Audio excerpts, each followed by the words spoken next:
ఢిల్లీలోని ఏపీ భవన్లో IT wing ఆధ్వర్యంలో వైఎస్ జగన్ పుట్టినరోజు వేడుకలు నిర్వహించారు. కేక్ కట్ చేసి శుభాకాంక్షలు తెలిపారు. వైఎస్ జగన్ ఎన్నో మంచి పథకాలు ప్రవేశపెట్టారని కొనియాడారు.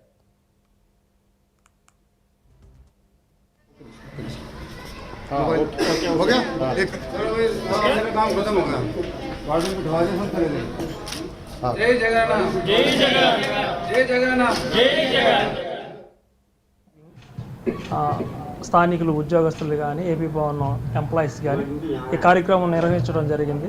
మరి జగన్ గారి 53వ పుట్టినరోజు సందర్భంగా ముందుగా ఆయన శుభాకాంక్షలు తెలియజేస్తూ మరి జగన్ గారు ప్రవేశపెట్టిన పథకాలు కానీ అమ్మఒడి కానీ వైద్య విద్య రంగంలో కానీ నవరత్నాలు కానీ ఎన్నో పథకాల వల్ల గత ప్రభుత్వంలో మరి చూసినట్లయితే ఆంధ్రప్రదేశ్లో ఎన్నో సంక్షేమ పథకాల్లో ప్రజలు మేలు పొందారు. కానీ ఇప్పుడు ప్రభుత్వం ఆ యొక్క పథకాలను తూట్లు పొడుస్తుంది. కానీ రాబోయే ఎన్నికల్లో మరి ఖచ్చితంగా జగన్ గారు ముఖ్యమంత్రి అవటం ఖాయం.